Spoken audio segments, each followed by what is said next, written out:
Hello साथियों, स्वागत है सभी का आज के एक और शानदार सेशन में। साथियों, आज के सेशन में चर्चा करेंगे आरपीएससी के द्वारा जो एक नया नियम है वो लागू किया गया है, उसके संदर्भ में आज के सेशन में बात करेंगे। देखो, फर्स्ट ग्रेड और सेकंड ग्रेड की जो भर्तियां हैं उनका नोटिफिकेशन है वो आरपीएससी ने जारी कर दिया। भर्तियां जरूर कम है, लेकिन जो विद्यार्थी तैयारियों में लगे हुए उनके लिए एक पॉजिटिव पॉइंट यहाँ आता है कि कई बार क्या होता है कि अपन तैयारी करते हैं और बहुत बार ऐसे उदाहरण देखने को मिलते हैं कि जिसके कम परसेंट आते हैं उसका भी सिलेक्शन हो जाता है। लेकिन आरपीएससी ने ये नियम नया लागू कर दिया है और ये नियम है ये बताता है कि आपके कम से कम 40% अंक आएंगे तभी आप क्वालिफाइड कर पाओगे। तो उस पर अपन चर्चा करेंगे कि फर्स्ट ग्रेड में क्या नियम है, सेकंड ग्रेड में क्या है। तो दोनों पे अपन आज के सेशन में चर्चा करेंगे, क्योंकि इसमें बहुत सारे ऐसे विद्यार्थी हैं कि वो इस एग्ज़ाम में बैठते तो जरूर है, लेकिन ये 40% वाला जो क्राइटेरिया है उसको वो फॉलो नहीं कर पाते हैं, इसलिए पहले ही वो उस भीड़ से बाहर हो जाते हैं, है ना। तो दोनों के संबंध में अपन बात करेंगे कि भाई आपको कितने कितने क्वेश्चन वो कम से कम आपके होने चाहिए। अगर वो चीज़ अपन अपने दिमाग में रखेंगे तो एक अपने को बेनिफिट भी मिलेगा और अपन तैयारियों को बड़े जोश और उत्साह के साथ कर पाएंगे। तो ये नियम क्या है, कौन कौन सी भर्तियों पे लागू है, उस पर अपन आज के सेशन में चर्चा करेंगे। जो भी साथी हमारे साथ जुड़ रहे हैं उनके लिए धन्यवाद। जो अभी तक नहीं जुड़े हैं उनसे आग्रह है कि आप अपने इस प्यारे से चैनल को सब्सक्राइब कर लें, साथ में बेल आइकन दबा दें, ताकि आपका और हमारा जो रिश्ता है वो एक अटूट रिश्ता बन जाए। हमारे द्वारा जो भी महत्वपूर्ण और खास जो सूचना होती है वो आपके लिए होती है, ताकि आपको घर बैठे वो सूचना मिल सके। इसके अलावा और भी कोई आप पीडीएफ नोट्स वगैरह चाहते हो, कुछ जानकारी चाहते हो, तो हमारा व्हाट्सएप चैनल और टेलीग्राम चैनल आप ज्वाइन कर सकते हो। दोनों के लिंक आपको वीडियो के डिस्क्रिप्शन में मिल जाएंगे, वहां से जाकर आप दोनों चैनल वो ज्वाइन कर सकते हो। हमारा टारगेट ये है कि 2025 उन बेरोजगार साथियों के लिए एक स्वर्णिम काल बन के आए और एक बढ़िया सरकारी जॉब है वो उनको मिले। ठीक है साथियों, तो इस रूल पर अपन चर्चा करेंगे। रूल पर चर्चा क्यों करना जरूरी है, क्योंकि बहुत से विद्यार्थियों के मन में ये एक डाउट है कि दोनों पेपरों को मिलाकर 40%, है ना। इसलिए मैंने इस वीडियो को बनाना जरूरी समझा, क्योंकि उनके मन में ये रहता है कि पहला पेपर और दूसरा पेपर दोनों में मिला के अपने को क्या होना चाहिए, 40% होने चाहिए। जैसे मान लो एक में आ गए आपके 80% और दूसरे में आ गए आपके मान लो 30%, है ना। तो वो कह रहे कि भाई औसत कितना हो गया, 40% हो गया। ऐसा है या नहीं, उस पर अपन बातें करेंगे। ठीक है साथियों, तो देखो इस पर सबसे पहले अपन बात करेंगे जो आपका फर्स्ट ग्रेड का पेपर है ना, कौन सा है, जो आपका व्याख्याता का पेपर है उस पर अपन बातें करेंगे, है ना। जो आपका व्याख्याता का पेपर है उस पर अपन बातें करेंगे। व्याख्याता में क्या क्या चीज है वो इंक्लूड की गई है। बहुत ज्यादा अपन डिस्क्रिप्टिव बात अपन नहीं करेंगे, फटाफट देखो ये कह रखा है जो आपका फर्स्ट ग्रेड का पेपर है उसमें ये लिख रखा है 5 नंबर पॉइंट है, वो स्पष्ट ये बात कहता है कि द मिनिमम क्वालिफिकेशन, है ना, qualifying marks of each paper. देखो ये लाइन देखो आप, है ना, ईच पेपर, यानी ईच का मीन्स होता है प्रत्येक पेपर। ईच पेपर सेल बी 40%, है ना, provide that the percent fix as above shall be relaxed. 5% की छूट मिलेगी किनको, जो एससी या एसटी से बिलोंग करते हैं उनको 5% की छूट है वो मिलेगी। तो फर्स्ट ग्रेड का जो पेपर है उसका ये नोटिफिकेशन है और उसमें स्पष्ट कह रखा है कि आपको ईच पेपर मीन्स ये आपका पहला पेपर है, ये पहले पेपर के बारे में कह रखा है। ठीक है, तो इसलिए अपने को ध्यान में रखना, ईच पेपर का मतलब हो गया दोनों पेपरों में आपको 40% अंक लाना जरूरी है। जैसे मान लो आप पहले पेपर में 30% लेके आते हो और दूसरे में आप 80% लेके आते हो तो आप क्वालिफाइड नहीं होते हो, आपको 40% लेके आना पड़ेगा। और जो एससी और एसटी वाले हैं उनको 5% की छूट होगी, यानी उनको 35% है मार्क्स वो लेके आने पड़ेंगे, है ना। अब देखो इस पे अपन चर्चा कर ले, ये बात तो दे दी कि ईच का मीन्स है प्रत्येक पेपर में, यानी पहले पेपर में भी आपके 40% और दूसरे में भी 40% आपके मार्क्स होने चाहिए। ठीक है साथियों, अब देखो अपन बात कर लेते हैं आपके इसकी टॉपिक के रिलेटेड, है ना। व्याख्याता, है ना, इसका जो पेपर फर्स्ट है यानी प्रथम पेपर है उसमें आपके कितने क्वेश्चन होते हैं, 75 क्वेश्चन होते हैं। है ना, और मार्क्स कितना होते हैं 150 मार्क्स, है ना। प्रत्येक क्वेश्चन है वो 2 नंबर का होता है। तो इसका मतलब जो आपके अनरिजर्व्ड कैटेगरी है, यानी आपकी कौन सी कहें अनरिजर्व्ड कैटेगरी है, अनरिजर्व्ड जो कैटेगरी है उनको आपको ये मानो कि प्रथम पेपर में 75 क्वेश्चन का अपन निकालते हैं कितना 40%, तो उनके कितने क्वेश्चन सही होने चाहिए 30 क्वेश्चन है वो सही होने चाहिए, है ना। 30 क्वेश्चन मल्टीप्लाई 2 यानी 60 मार्क्स है उनको पहले पेपर में लेके आने जरूरी है ना। और जो रिजर्व वाले हैं, रिजर्व वाले हैं उनका जो क्राइटेरिया आता है वो कितना आता है रिजर्व वाला का, उनका आता है वो यानी 26.25 होता है। तो प्रश्न तो ऐसे होंगे नहीं, है ना। 26.25 मल्टीप्लाई 2 यानी इनको मल्टीप्लाई करेंगे तो अपने पास कितना होना चाहिए 52.50 मार्क्स, है ना। पेपर फर्स्ट में होने चाहिए, किसमें होने चाहिए पेपर फर्स्ट में होने चाहिए।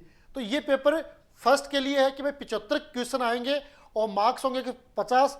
अनरिजर्व्ड के लिए, है ना, उनके लिए रिजर्व में, है ना, रिजर्व बात करें तो एससी और एसटी की होगी, ओबीसी की बात नहीं आएगी। ओबीसी इसी में आएगा आपका, ओबीसी है वो अनरिजर्व्ड में आएगा, है ना। उनके लिए छूट नहीं है, उनको आपको 30 क्वेश्चन यानी 75 का 40%, है ना, 40% है वो आपको लेके आने। तो 75 का 40% यानी 30 क्वेश्चन वो आपके सही होने चाहिए, 60 मार्क्स आपके आने चाहिए।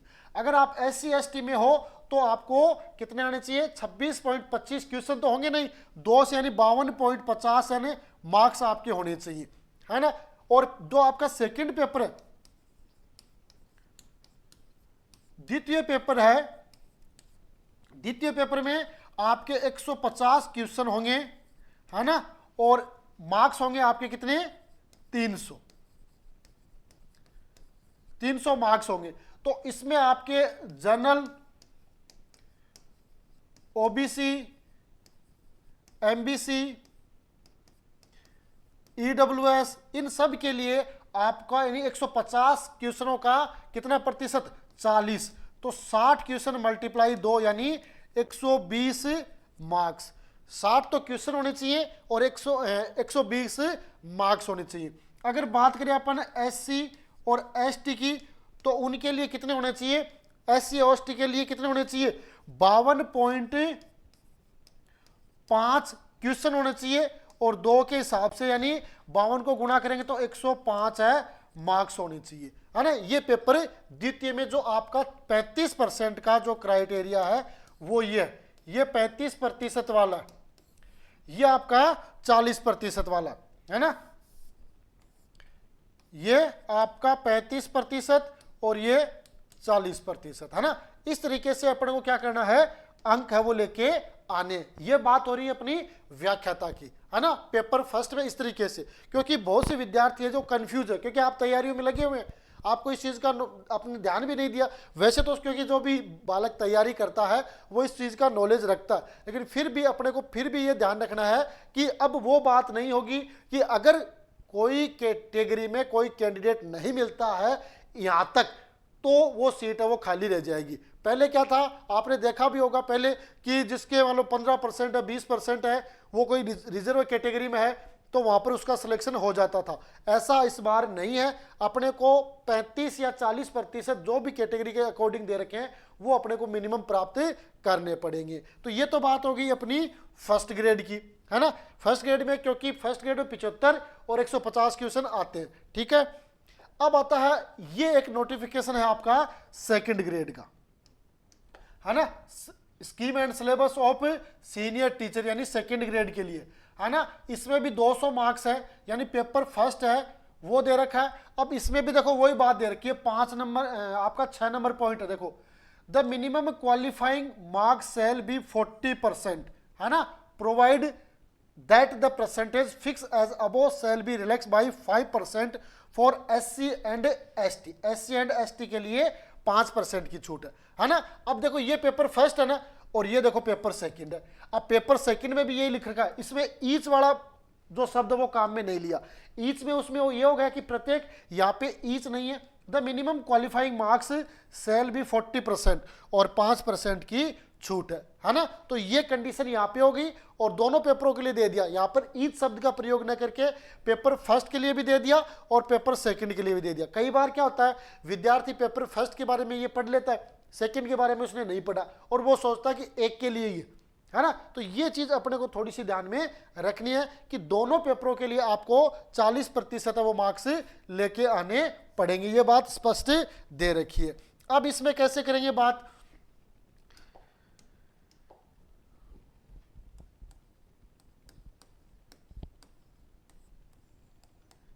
द्वितीय श्रेणी सेकंड ग्रेड के लिए है ना, सेकंड ग्रेड के लिए तो उसमें आपका पेपर प्रथम है ना, पेपर प्रथम में आपके 100 क्वेश्चन होंगे है ना और 200 मार्क्स के होंगे है ना। 100 क्वेश्चन 200 मार्क्स, यानी एक क्वेश्चन कितने मार्क्स का हो गया, 200 मार्क्स का। जो आपके जनरल है, ओबीसी है, ईडब्ल्यूएस है, एमबीसी है ना, उनको 40% है ना, उनको कितना है 40%। तो 100 का 40% यानी 40 क्वेश्चन मल्टीप्लाई 2 यानी 80 मार्क्स है, उनको पेपर फर्स्ट में प्राप्त करने पड़ेंगे। इसके अलावा आपके जो एससी है, आपके एसटी है, उनको कितने प्राप्त करने पड़ेंगे, एससी एसटी को कितने प्राप्त करने पड़ेंगे, 35% है। तो पेपर फर्स्ट में आपके 35 क्वेश्चन 2 के यानी 70 मार्क्स है ना, ये उनको छूट मिलेगी। पेपर प्रथम में 100 क्वेश्चन है और 200 मार्क्स के हैं। जनरल, ओबीसी, ईडब्ल्यूएस, एमबीसी, उनको आपको 40% यानी 40 प्रश्न आपके सही होने चाहिए और एक क्वेश्चन है वो 2 नंबर का होगा तो 80 मार्क्स है वो आपके आने चाहिए। एससी एसटी के लिए 35 क्वेश्चन सही होने चाहिए, 2 मार्क्स यानी 70 मार्क्स है वो आपके क्वालिफाइड के लिए आने चाहिए। ये आएंगे तभी आप क्वालिफाइड होगे, ये नहीं आएंगे तो आप क्वालिफाइड नहीं होगे। इसके बाद आता है पेपर सेकंड।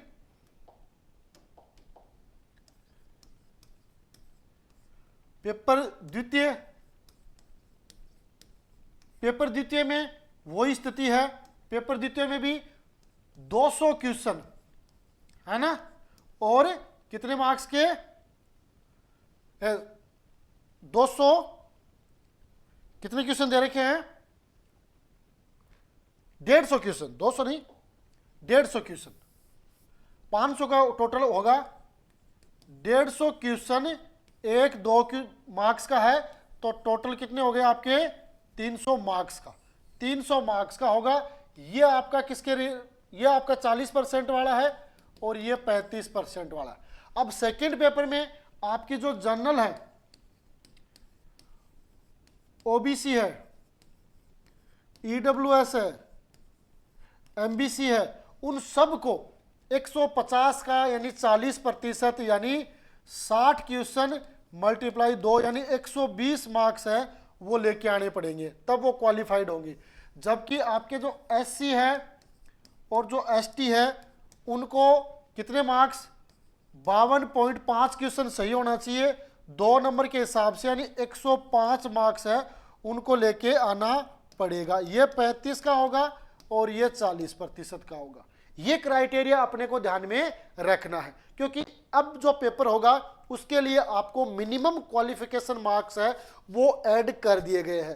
तो कोई भी विद्यार्थी है वो तैयारी कर रहा है तो कई बार अपन देखते हैं ना कि भाई किसी बच्चे के कम आते हैं तो वो भी सिलेक्ट हो जाता है, इस बार ऐसा नहीं होगा। इसलिए अपने को जितने भी जो फॉर्म है जिसमें विज्ञप्ति आई हुई है उसमें आपको ये प्रयास करना है कि लगभग आपकी क्वालिफिकेशन के अकॉर्डिंग हर फॉर्म लगाएं और उसका जो पाठ्यक्रम लगभग सेम होता है सब्जेक्ट को छोड़कर, है ना, तो उसके अकॉर्डिंग आप तैयारी करें और 2025 में आप जॉब लगे। तो ये एक छोटा सा सेशन जो मैंने आपके साथ शेयर किया है इंफॉर्मेटिव है क्योंकि बहुत से विद्यार्थी ऐसे हैं जो पढ़ाई में व्यस्त होते हैं और उनको इस चीज़ का थोड़ा सा नॉलेज नहीं होता है और जब उनको पता लगता है तो वो सोचते हैं कि ये चीज़ तो मैंने ध्यान नहीं रखी। क्योंकि कई बार क्या होता है कोई विद्यार्थी पहली बार ये एग्जाम अटेम्प्ट करता है है ना, उस समय उनके थोड़ा सा कंफ्यूज होता। तो ये छोटी सी जानकारी जो मैंने आपको शेयर की है, निश्चित रूप से यह जानकारी आपके फायदेमंद होगी, ऐसी आशा मैं रखता हूँ। इसी आशा और विश्वास के साथ आज का ये सेशन इतना ही, मिलेंगे अगले सेशन में, तब तक के लिए जय हिंद जय भारत।